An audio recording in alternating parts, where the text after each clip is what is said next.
tenemos el maravilloso privilegio de proclamar tu nombre. Tenemos el privilegio de pertenecer a tu reino, Señor, por gracia. Gracias, Jesús. Nos permites experimentar tu misericordia. Nos permites, Señor, contemplar tu hermosura y tu belleza. Nos permites conocerte, Señor. Nos permites valorar tu santa y bendita palabra que muestra tu ser, tu persona, Señor. Gracias porque nos permite reunirnos, Señor, en tu casa, compartir con los tuyos, Señor, proclamar tu nombre, celebrar tu victoria sobre el pecado, sobre la muerte, Señor. Gracias, Jesús. Abre nuestros oídos espirituales, Señor. Lava nuestros corazones, Señor. Cultiva nuestras almas, Señor. Renueva nuestros pensamientos, Dios mío, para que se amolden a ti, para que nos parezcamos más a ti, para que te podamos adorar mucho mejor, Padre. Bendice a tu pueblo en este día, Señor, que se reúne alrededor de tu mesa. Bendícelo, Señor. Y vamos a continuar con esta serie que Dios sacó de su corazón, porque yo no tenía en mente esta serie, pero de verdad que ha sido bastante edificante. Cuida tu alma. Hoy vamos a ver la parte 3.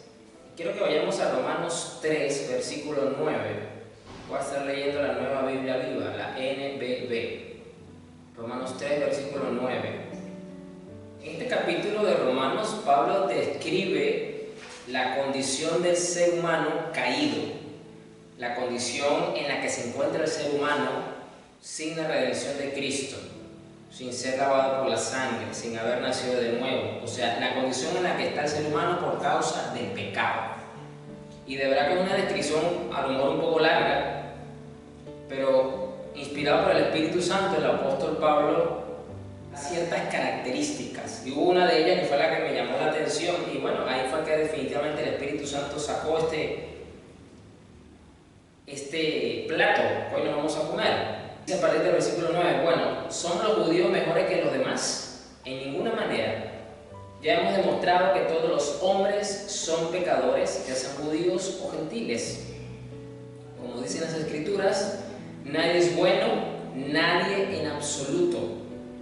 Nadie entiende, ninguno busca a Dios, todos han perdido el camino. Nadie vive como Dios manda. Sus conversaciones están llenas de suciedad, como el hedor de una tumba abierta. Sus lenguas están cargadas de engaño. Cuanto dicen está impregnado de veneno de serpientes.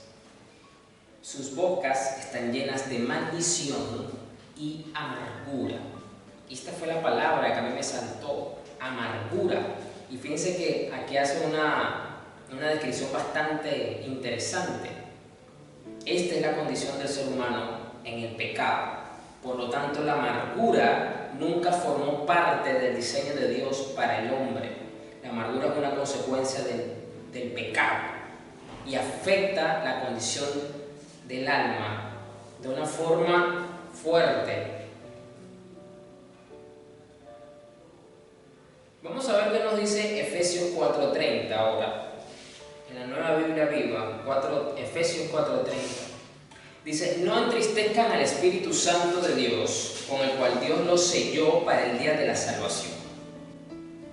Ajá. ¿Cómo yo no debo de entristecer o cómo yo evito entristecer al Espíritu Santo? Yo creo que eso es una pregunta que más de uno en algún momento se habrá hecho cuando lee estas palabras de Pablo.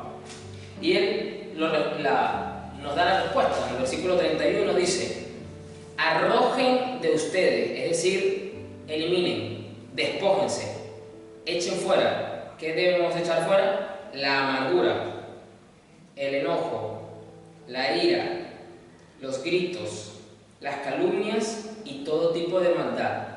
Yo quiero acá hacer varias observaciones. El número 1, Dios pone a la amargura como un tipo de maldad.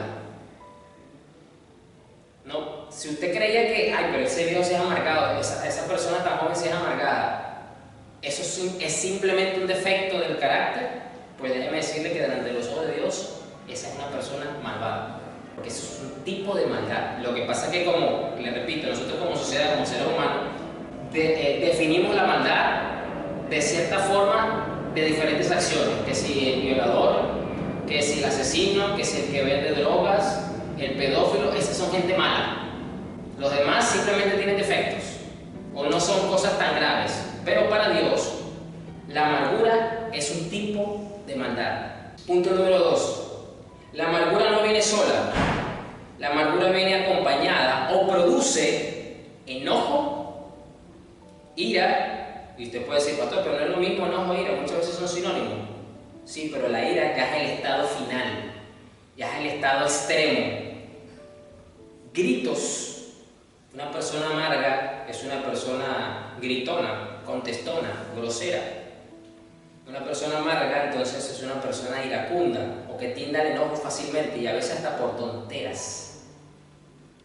Una persona que es amarga puede ser una persona calumniadora, porque cuando la amargura ya se ha enquistado en el carácter del individuo, puede llegar a calumniar a otra persona, que puede ser el objeto de su amargura, o simplemente, por ser una persona amargada, para lograr sus objetivos, calumnia a otra persona.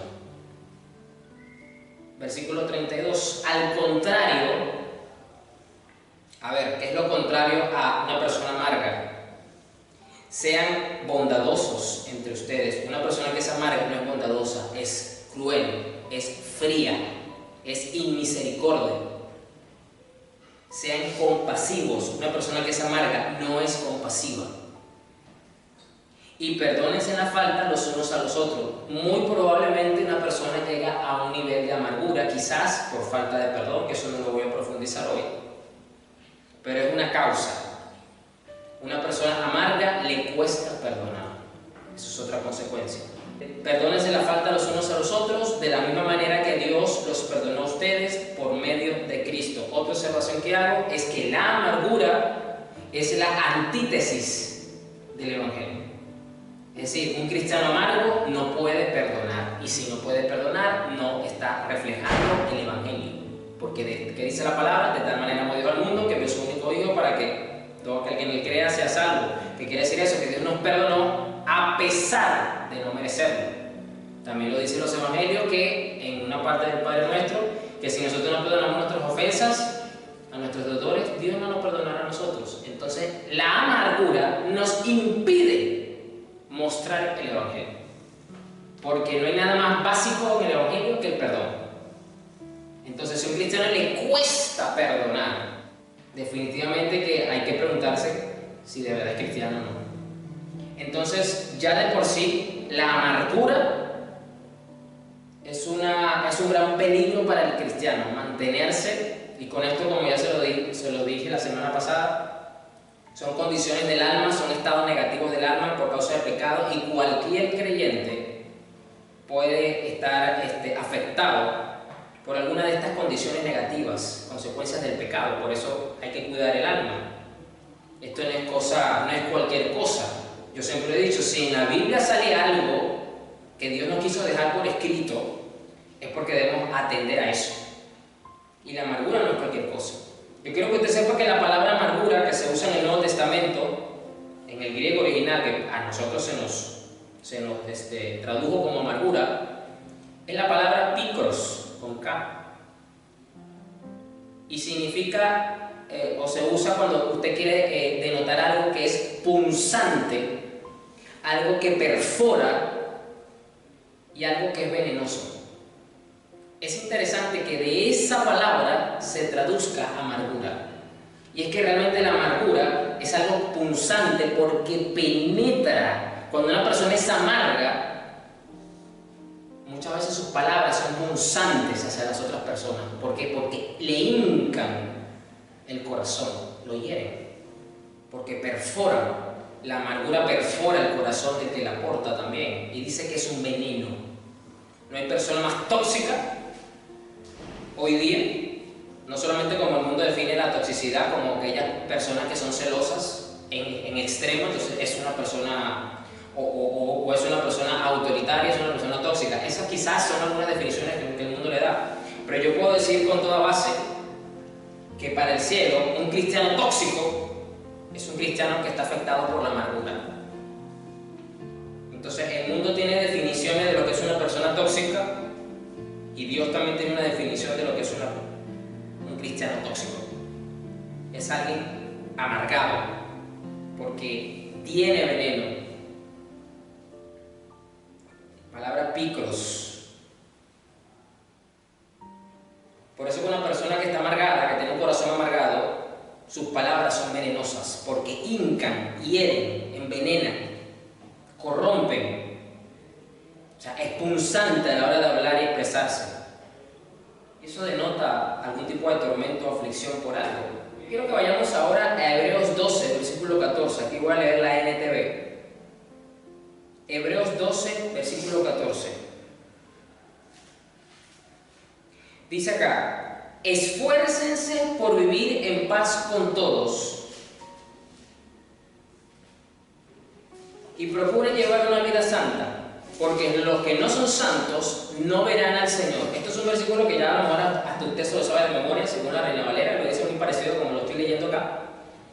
Número 1, nos manda a esforzarnos, es decir, tenemos un grado de responsabilidad sobre nuestra santificación. Si bien es cierto el Espíritu Santo nos santifica, también hay otro grado que lo tenemos nosotros, y por eso debemos de vivir en paz con todos.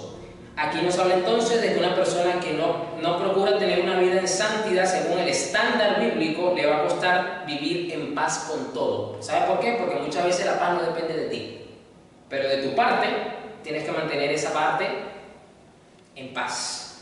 Y solamente la santidad nos va a dar esa vida. Porque los que no son santos no verán al Señor. Y aquí no se está refiriendo simplemente que es que se va a quedar cuando Cristo venga a buscar a su gente, sino que te va a costar conocer al Señor mientras estás en esta vida. Eso también es fundamental tomarlo en cuenta. No solamente enfocar que es que te vas a quedar cuando Cristo venga sin vivir en santidad. Eso es cierto, yo no estoy diciendo contrario a eso. Pero no solamente ese es el enfoque, sino que si estamos llamados a parecernos a Cristo, porque eso básicamente es la definición de un cristiano, ser seguidor de Cristo, parecerme a mi Maestro, ¿cómo yo me parezco a Él si no lo estoy conociendo? Porque no lo estoy viendo. Vas a las Escrituras y no lo ves. Te predican la palabra y no eres capaz de discernirlo en las palabras que escuchas, porque no lo ves. Nos cuesta. Versículo 15. Cuídense unos a otros. ¿De qué yo me tengo que cuidar? ¿De qué yo tengo que cuidar a mi hermano? Y usted va a entender mejor estas palabras. Cuídense unos a otros. ¿Para qué? ¿O por qué? Para que ninguno de ustedes deje de recibir la gracia de Dios. Yo tengo que cuidar, tengo que cuidar a mi hermano de que no deje de recibir la gracia, de que no deje de recibir por los medios que Dios ha establecido su gracia. El que usted pueda sentarse hoy y escuchar un mensaje bíblico, cristocéntrico, eso es un medio de gracia por el cual Dios se te revela, por el cual Dios cultiva tu alma, te habla, te redarguye, etc. Ajá, pero ¿qué dice luego? Tengan cuidado de que no brote ninguna raíz venenosa de amargura, la cual los trastorne a ustedes y envenene a muchos. Aquí me voy a detener un momento, porque es interesante que el Espíritu Santo inspira al escritor de Hebreo a colocar una pequeña analogía diciendo que la amargura es como una raíz venenosa. ¿Y saben por qué? Porque el problema con la amargura es que no es fácil de detectar en nuestros corazones, porque no está en la superficie de nuestro corazón, sino que está profundo en nuestro corazón. Por eso habla de raíz. La raíz usted nunca la ve, solamente usted ve el árbol del tronco hacia arriba, pero usted no logra ver hacia abajo la raíz. Y es precisamente esto lo que ocurre en nuestro corazón, que la amargura se mete en lo profundo de nuestro corazón y nos cuesta darnos cuenta que tanto podemos o no estar siendo afectados, contaminados por la amargura. Lo interesante acá es que dice también, la cual los trastorna a ustedes y envenene a muchos. Dios de paso nos deja escrito en las Escrituras que la amargura se parece a la gripe, que es muy contagiosa. Una persona se puede contagiar fácilmente de gripe. Yo las últimas veces, por ejemplo, que me ha afectado la gripe, gracias a Dios ha sido por corto periodo de tiempo, siempre me he hecho la pregunta, ¿pero en qué momento me contagié? Porque trato como de hacer un recuento por los lugares donde pasé para ver si logro identificar a alguien que estaba tosiendo, estornudando, con la nariz roja, moqueando, qué sé yo, para verle algún síntoma, y no logro identificar a nadie. Pero me pegó, me agarró la gripe. No sé en qué momento ocurrió, no sé de qué forma, pero me di cuenta con los días de que me había dado gripe. Gracias a Dios fue rápido. Entonces acá la Biblia dice que la amargura es como un tipo de veneno que afecta a muchos, y el problema es entonces que la amargura puede afectar al resto, a nuestro entorno, empezando con nuestra familia que vive con nosotros. Si usted cree que solamente, pero es que ese viejo amargado, es que esa hermana amargada, cuidado, porque eso puede afectar, puede contagiar. Ahora entonces podemos entender que alguien, tomando versículo 14, que la amargura te impide vivir en paz con los demás. Porque, como ya lo vimos en Efesios, la amargura viene acompañada, la amargura no viene sola. La amargura produce enojo, produce ira, produce gritos, produce calumnias y todo tipo de maldad. ¿Y qué es eso? En pocas palabras lo podemos resumir en una sola: conflicto. Una persona amarga produce conflicto con el esposo, con los hijos, con el cuñado, con el vecino, con los miembros de la iglesia, con el pastor, en cualquier tipo de relación produce un conflicto. Entonces la amargura daña la armonía que tú tienes que mantener en tu entorno. No te hace una persona pacífica, la amargura te hace una persona conflictiva, porque por todo es un escándalo, por todo es un problema, por todo se enoja, por todo grita, por todo causa un problema. 2, 3, 4 y 5 días con el mismo tema. Dios mío, qué estrés.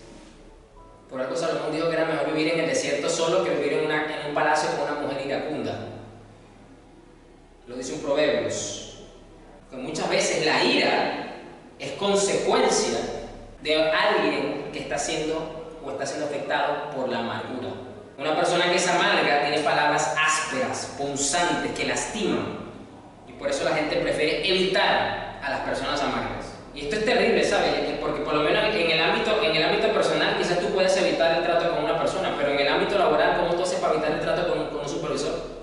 ¿Cómo haces tú para evitar el trato con un jefe o con el encargado de otro departamento que por alguna razón tiene que ver con tu área y necesitas una consulta y es solamente esa persona la que te lo tiene que dar? O sea, te expones a su amargura. Esto no es cualquier cosa. Entonces, porque los que no son santos no verán al Señor. Cuídense unos a otros para que ninguno de ustedes deje de recibir la gracia de Dios. Una persona que es amarga no crece en la gracia del Señor. Así como lo vimos la semana pasada, que la envidia te impide crecer, la amargura pues envenena, porque aquí lo dice, como una raíz venenosa de amargura, puede empezar a dañar el fruto del Espíritu que se está produciendo en ti, por el cual ya llevas tiempo creciendo y el cual Dios viene haciendo una obra maravillosa. Empieza a degradar, lo empieza a opacar, porque es un veneno. Por eso dice una raíz venenosa. Y es interesante que esta palabra o esta frase, raíz venenosa, aparece por primera vez, lo vamos a leer, Deuteronomio 29, versículo 16. Un capítulo, curiosamente, después del famoso capítulo de las bendiciones y las maldiciones, que a los evangélicos tanto les encanta, pero solamente se quedan en los 18 primeros versículos. No les gusta leer de la otra mitad del capítulo 28. Bueno, un capítulo después de ese famoso capítulo favorito de muchos, Moisés ratifica el pacto que Dios tiene con el pueblo en Moab. Está ratificando el compromiso de Dios con el pueblo y le está recordando entonces al pueblo que tiene un compromiso serio con el único Dios verdadero. Y en el versículo 16 dice: ciertamente recuerdan cómo vivimos en la tierra de Egipto y cómo salimos de ella, cómo cruzamos a salvo el territorio de las naciones enemigas. Y ustedes han visto todos sus ídolos paganos hechos de piedra, de madera, de plata y de oro. El día en que cualquiera de ustedes, hombre o mujer, familia o tribu de Israel, comience a apartarse del Señor nuestro Dios y desea adorar los dioses de esas naciones, ese día saldrá de entre ustedes una raíz que producirá fruto amargo y venenoso. Esta es la primera vez que se menciona esta frase, que se usa esta analogía. Fíjense entonces que Moisés le advierte al pueblo que el alejarse del Dios verdadero, del culto, de la fe, amarga el alma del individuo. Por eso que lo vimos en Romanos 3, por eso que la persona que no está en Cristo es amarga, está amargada, es muy amarga la persona. Y es solamente en Cristo que eso se logra revertir. Pero, como estamos lidiando con las consecuencias del pecado, a pesar de que somos cristianos, tenemos que identificar esas áreas. Si usted en el mundo, si usted antes de Cristo, era una persona muy amargada, o tenía una tendencia fuerte hacia la amargura, usted no debe ignorar eso. Porque esos son vestigios, son rásicos del viejo hombre con el cual usted tiene que batallar para santificar esas áreas. Usted no puede simplemente ignorarlo. O decir lo que dicen muchos evangélicos: bueno, Dios lo sabe y Dios me va a cambiar. Sí, Dios te va a cambiar a la imagen de Cristo. Pero usted ha entendido en este tiempo de que usted tiene un grado de responsabilidad en su santificación. Entonces, si usted ha identificado esas áreas, y no solamente las debilidades, sino esas áreas negativas del viejo hombre, que es carne, usted tiene que tomar cartas en el asunto para que esto no afecte. Versículo 18 de Deuteronomio dice: el día en que cualquiera de ustedes, hombre, mujer, familia o tribu. ¿Qué quiere decir esto en ese orden? Que una persona influencia su familia y esa familia puede terminar influenciando la tribu a la cual pertenecía. Asimismo ocurre con la raíz, como lo dice acá, producir una raíz amarga y venenosa.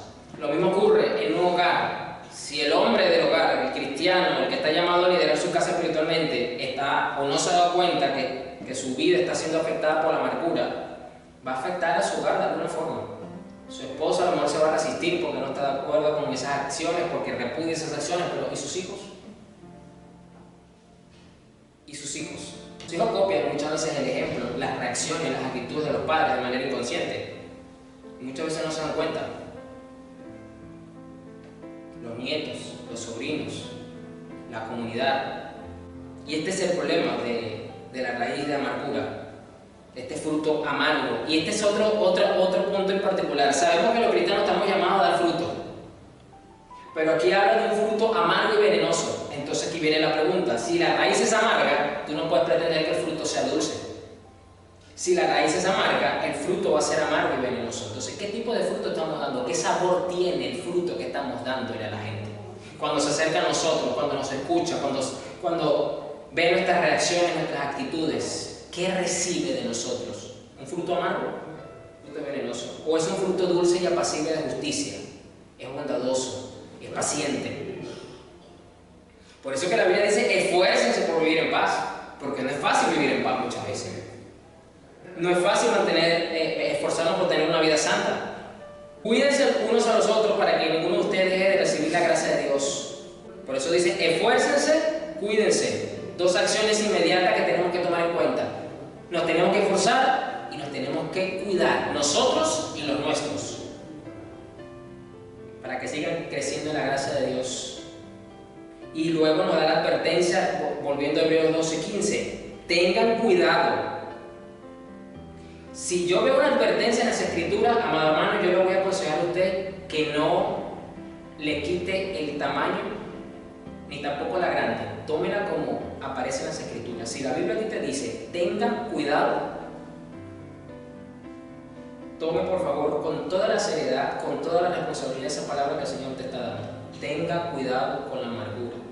Si la Biblia aquí te está diciendo que la amargura no es cualquier cosa, que la amargura es algo serio también, así como lo vimos la semana pasada con el tema de la envidia y lo que Dios nos ha venido ministrando estas últimas semanas, hermano, iglesia, yo tengo que tomar atención a eso. No es juego, esto es algo serio. Tengan cuidado de que no brote ninguna raíz venenosa de amargura. Miren cómo Dios pone la amargura como una raíz venenosa, la cual los trastorna a ustedes.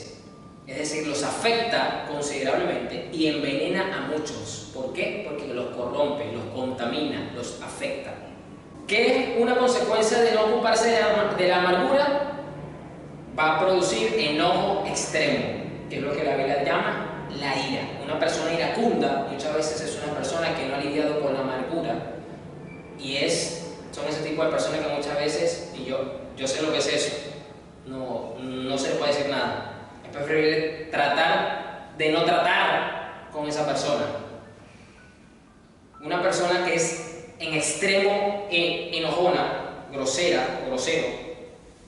iracundo, la gente le tiene miedo. Y Dios no quiere que la gente nos tenga miedo. La gente quiere que nos tenga afecto, respeto, amor. Pero eso es producto de lo que nosotros damos. ¿Qué fruto estamos dando? ¿Qué produce cuando la ira no se trata? vamos a empezar a reclamar o exigir lo que queremos. Pero eso es malo, pastor, si está en nuestro derecho. No. El problema está que como viene con la ira de base, ahí está lo pecaminoso de ese reclamo. Si eso no se cumple, la persona puede empezar a hablar mal de esa persona, del cual es objeto de ira, o la que ve como la persona que le está impidiendo lograr algo. Y eso es calumnia, eso es difamación, para poder lograr su objetivo. Mire cómo de la amargura pasa la ira, de la ira pasa la calumnia y a la difamación. Por eso la palabra, lo vimos al principio, dice que y todo tipo de maldad. Por eso dice que la amargura viene acompañada del enojo, viene acompañado de los gritos, viene acompañado de la calumnia. Qué tremendo como el Espíritu Santo le habló a los escritores bíblicos y nos dejó esta referencia que muchas veces no profundizamos en ella y no nos damos cuenta de cómo actúa. Mire todo lo que hace una raíz de amargura, todo lo que ocasiona a su entorno, alrededor de la persona que porta esa raíz de amargura. Y si con todo y todo, con la calumnia, que la persona iracunda, producto de la amargura, no logra su objetivo, va a maquinar otras formas de hacerle maldad a esa persona que le está impidiendo obtener lo que quiere. ¿Se da cuenta que esto es algo serio? Vamos al Salmo 73, versículo 21. Leo la Nueva Biblia Viva. Salmo 73. Este es un salmo que yo recomiendo mucho a los creyentes hoy día, porque estamos mirando un mundo desigual. Y muchas veces a nuestro entorno podemos ver personas que prosperan económicamente, financieramente, que les va bien, que tienen negocio, cosas, materiales, buenas, no son malas. Y precisamente el salmista es básicamente eso lo que usted lee. Si usted lee, vamos a leer a partir del versículo 21, pero si usted quiere leer el contexto de los primeros 20 versículos, usted se va a dar cuenta que el salmista está hablando de eso, de que los malos prosperan, de que les va bien, de que son unos orgullosos altivos que hasta hablan en contra de Dios, no les importa la opinión de los demás, y dicen, y yo que me santifico, y yo que me porto bien delante de Dios, y yo que busco cumplir con toda justicia, me va mal. En pocas palabras, los primeros 20 versículos es eso lo que expresa el salmista. Luego en un punto se da cuenta, porque Dios le hace ver, que los malos viven al borde del precipicio. Vive con una sentencia en su alma que en cualquier momento se puede ejecutar y hasta ahí le llegó la prosperidad.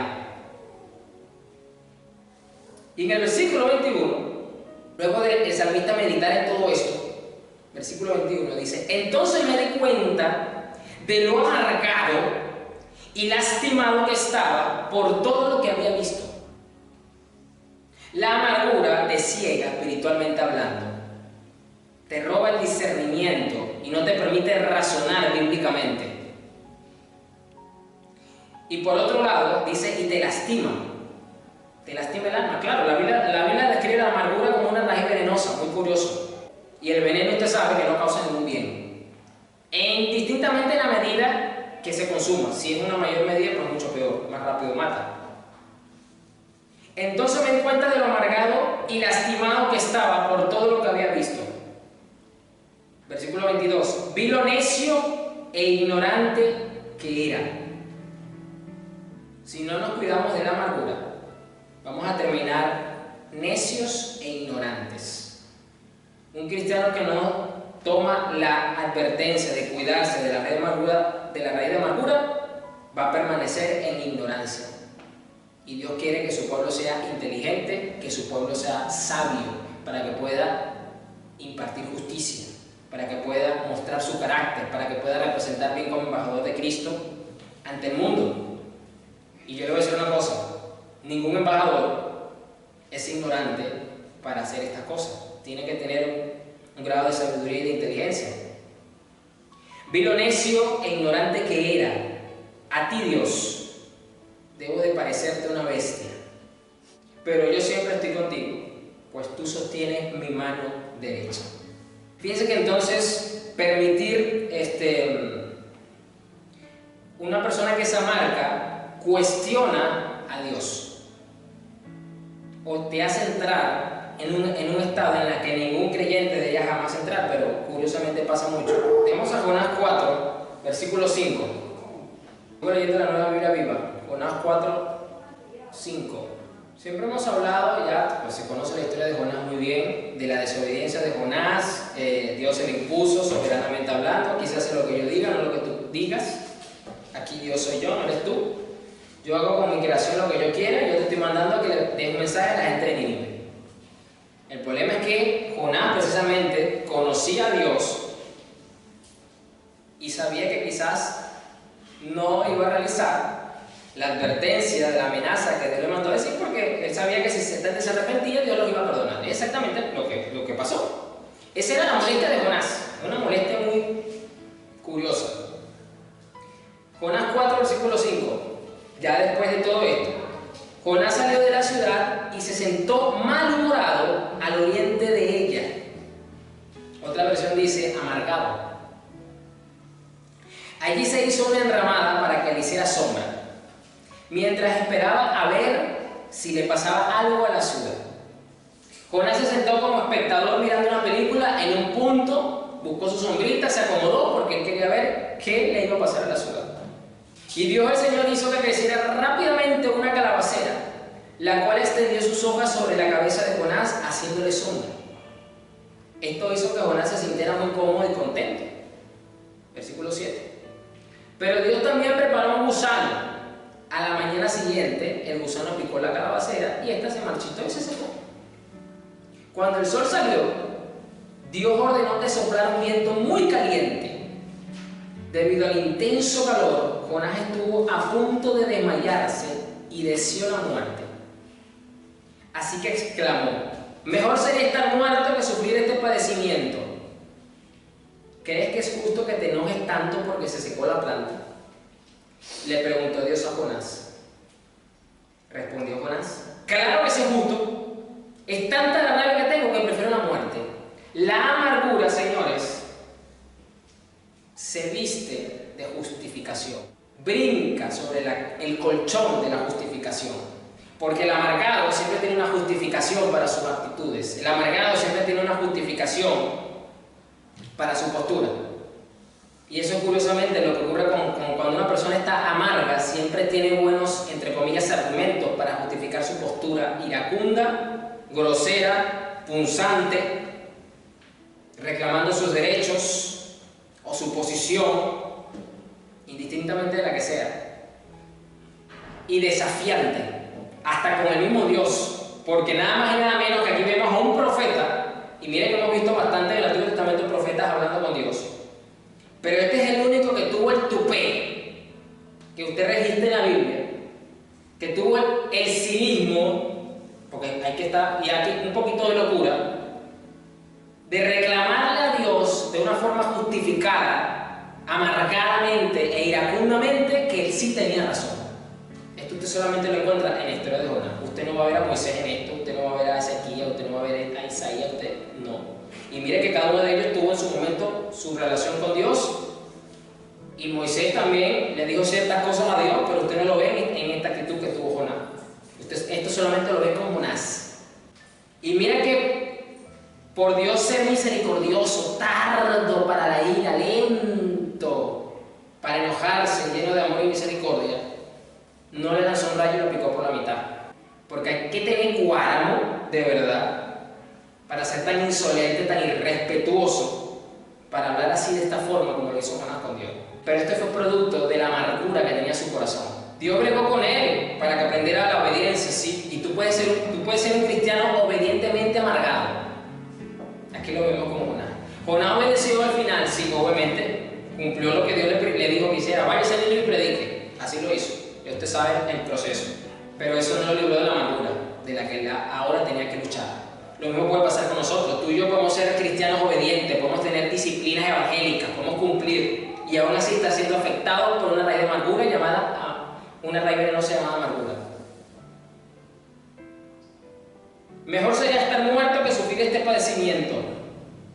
Y todavía Dios viene y le pregunta: ¿crees que es justo que te enojes tanto porque se secó la planta? Jonás le respondió: claro que sí es justo, respondió Jonás. Fíjese la respuesta de Jonás: es justo que me enoje de esta manera. Claro que sí es justo. Es tanta la rabia que tengo que prefiero la muerte. Mira hasta dónde nos puede llevar la amargura a cuestionar a Dios, lo que Dios hace o no hace, y a tener una actitud irreverente delante de Dios. Definitivamente que la amargura es algo de lo cual, como lo dice la palabra más arriba, como que ya lo vimos, es algo de lo cual tenemos que prestar mucha atención para cuidarnos de ella. Y no solamente delante de Dios, sino que definitivamente hasta delante de nuestro entorno. Afecta nuestra relación con Dios, indudablemente, y afecta la relación que tenemos a lo horizontal, indudablemente. Es decir, la amargura definitivamente no nos va a permitir mantener buenas relaciones. Una persona amarga va a estar sola. Eso que usted a veces ve en las películas o que usted conoce, no, fulano murió solo, porque ese señor era muy amargado. Esa amargura corrió a los hijos no lo quieren ni siquiera tener cerca. Parece como que extremista, ¿no? Pero es que eso lo produce la amargura. La amargura no permite que la persona viva cerca, tenga cercanía, tenga relaciones sanas. Es que es difícil convivir con una persona así. Vamos al Proverbio 17:25. Proverbios 17:25. Proverbios 17:25, leo la NTV. Una de las razones que puede causar amargura, en los padres son los hijos. Los hijos necios traen dolor a su padre y amargura a la que los dio a luz. Y esto es paradójico porque muchas veces sabemos que los hijos reflejan el tipo de crianza que recibieron de sus padres. Por lo general, cuando los hijos crecen, se espera que mantengan la crianza que le dieron los padres. Algunos cambios producen en su vida y bueno, afecta un poco eso, ¿no? Pero aquí habla de una actitud propia que es el hijo necio. No me voy a extender acá porque si no tendría que abrir otro paréntesis para hablar un poco de lo que es la necedad de los hijos, lo que implica esa condición en los hijos. Pero puedo resumirlo como alguien que básicamente tiene poco temor de Dios en su corazón. Y esto es interesante porque aquí yo le estoy hablando a la iglesia, yo no le estoy hablando a los hijos de los impíos, le estoy hablando a los hijos de la iglesia, que son los padres los que tienen que criar a los hijos en el Señor, y no es la iglesia local la que le va a dar instrucción en el Señor. Se supone que los padres van a la iglesia local a recibir la instrucción del Señor para ellos aplicársela a los hijos en la casa. Dios espera que los padres gobiernen el hombre exterior de sus hijos y orando para que Dios pastoree el corazón y el alma de sus hijos. Es decir, usted se encarga de lo externo y Dios se encarga de lo interno, para que no tengan estas actitudes necias. Pero cuando los hijos todavía están en la necedad, son necios. Esto trae amargura a los padres. Trae amargura. No son una bendición muchas veces los hijos. Yo voy a leer, me encontré con esto que me llamó muchísimo la atención, porque una vez más la ciencia le da la razón a lo que ya dice la Biblia. Y aunque la Biblia no es un libro científico, porque no lo es, pero tiene verdades que cuando la ciencia pues cubre cosas, ya Dios dice, ya yo se lo dije. El doctor Carsten Roch, es un inglés, ha estudiado la amargura durante 15 años. Él dice lo siguiente en su tesis, en su conclusión final. Cuando se alberga por un tiempo largo, la amargura puede anticipar patrones de desregulación biológica. Es decir, trae un impedimento fisiológico que puede afectar el metabolismo, el sistema inmunológico o la función orgánica y la enfermedad física. Dice que si no se controla la amargura, interfiere con los sistemas hormonales e inmunes del cuerpo. La gente amargada tiende a tener una mayor presión arterial y frecuencia cardíaca. Son mucho más propensos a morir de ataques al corazón y otras enfermedades relacionadas. Esto lo dice el doctor Carsten Roch, que no es cristiano. Ojo, meto ahí la coletilla para que tenga más relevancia. Es decir, este hombre durante 15 años llegó a la conclusión que las personas que por tiempo prolongado viven en amargura tienen serios problemas de salud. Entonces, es que la Biblia no se equivoca. Si la Biblia dice que la amargura es una raíz venenosa, eso va a afectar hasta la salud del individuo. Pastor, ¿y qué tenemos que hacer entonces para librarnos de la amargura? O si ya he identificado que tengo amargura, o he sido afectado por un tiempo por amargura, o que ya me di cuenta que mi viejo hombre antes de Cristo era una persona que definitivamente era una persona amargada y no se había dado cuenta, y que de vez en cuando esas tendencias quieren volver a mí otra vez. ¿Qué debo de hacer para mantener esto a raya? ¿Qué llevo yo de hacer para esforzarme a vivir en paz con todo, cuidarme de no dejar de crecer en la gracia y evitar que brote otra vez esta raíz venenosa de amargura? ¿Qué tengo que hacer? Juan 15:1 dice: yo soy la vid verdadera y mi Padre es el que la cultiva. Dios una vez más nos dice que Él es el que cultiva todo árbol y mira por su fruto. Por lo tanto, Él es el que va a quitar esta raíz de amargura. Pero ¿cómo empieza Dios a quitar esa raíz de amargura? Proverbio 28:13. Leo la NTV. Proverbios 28:13. Los que encubren sus pecados no prosperarán, pero si los confiesan y los abandonan, recibirán misericordia. Dios espera que una vez más, que ya has identificado esto según su palabra, que tú, número uno, rechaces categóricamente esta raíz, estas tendencias, estas características de tu viejo hombre quizás, que te arrepientas de ello, porque ya pues, te diste cuenta de cómo actúa la amargura, de qué consecuencias produce y todas estas cosas, para que no sigas prosperando en ello y recibas la misericordia otra vez. Pastor, pero es básicamente lo mismo que nos dijo la semana pasada con el tema de la envidia, es que todos estos son condiciones del alma que para Dios son pecado. ¿Y cuál es la fórmula básica con la que lidiamos con el pecado? Una vez que lo hemos identificado, nos tenemos que repetir y de ahí en adelante tomar el consejo divino según sea cada caso. Nos tenemos que repetir, pedirle al labrador de nuestra vida, al cultivador de nuestra vida, que quite esa raíz de amargura, que produzca en nosotros no un fruto amargo, sino un fruto dulce, un fruto bondadoso, un fruto de justicia.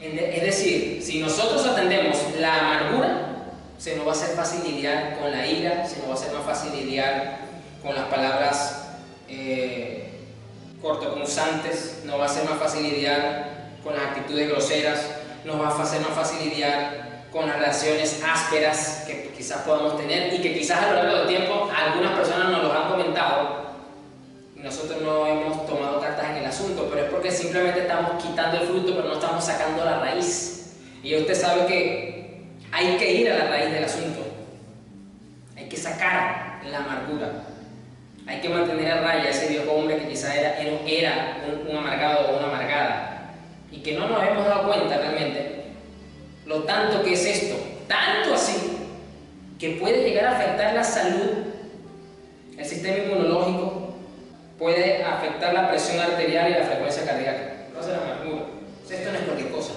Tenemos que definitivamente cuidarnos de esta raíz venenosa que puede afectar a nosotros, nuestro entorno, nuestras familias, trabajos, etc. Hasta una iglesia entera puede ser afectada.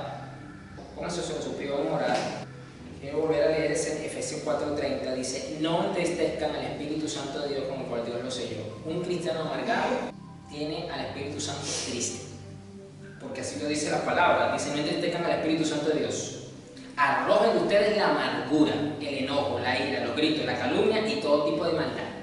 Un cristiano amargado: pastor, pero el Espíritu Santo no me habla, yo oro y el Espíritu Santo no me muestra nada, no me ilumina, porque estás orando con amargura. Esto es para que usted se dé cuenta, somos cristianos. Yo no estoy diciendo que no eres cristiano, sino que eres un cristiano amargado. Así como la semana pasada vimos que puede haber cristianos envidiosos, sí. Que no vamos a durar mucho tiempo en ese estado, no, porque Dios nos está santificando, Dios los saca de esa condición, de ese estado.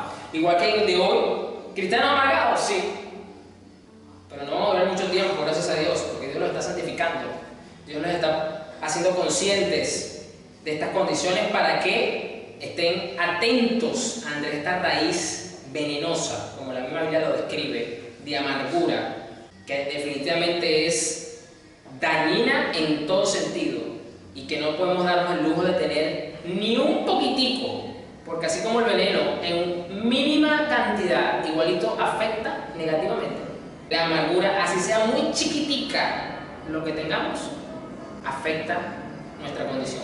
Bueno, Señor, gracias por tu bondad, gracias porque nos estás haciendo libres, nos estás podando nuestro corazón, estás cultivando nuestra alma y estás mirando en lo profundo para ver qué raíces hay para que produzcan el fruto dulce y no un fruto amargo, Señor, en nuestra vida. Gracias, Señor, porque tú nos haces libres, porque conoceréis la verdad y la verdad nos hará libres y la verdad es tu palabra inspirada, revelada a nosotros, Señor, para que atendamos a esta condición, para que miremos quizás de una forma diferente, como no lo habíamos tomado en cuenta, y que no menospreciemos a la amargura porque es altamente peligrosa para nuestra alma y para nuestro entorno y para nuestra relación contigo, Señor. Libra nuestras vidas, ayúdanos, Espíritu Santo, te pedimos perdón si hemos sido amargos y no nos hemos dado cuenta. Ayuda, Señor, a tu iglesia a estar libre de esta condición tan negativa, tan perjudicial para su relación contigo y su relación con su entorno, Señor. Para que haya matrimonios saludables, fuertes, que no esté afectado por la amargura, para que haya familias sólidas, Señor, llenas de bondad, de compasión y de amor, Señor, para que tengamos iglesias, Señor, que puedan reflejar realmente el amor de Cristo, amándose unos a otros, Señor, y de esa forma ser luz para el mundo, Dios mío, para que no seamos cristianos tóxicos, Señor, amargos, sino dulces, bondadosos, benevolentes, Padre.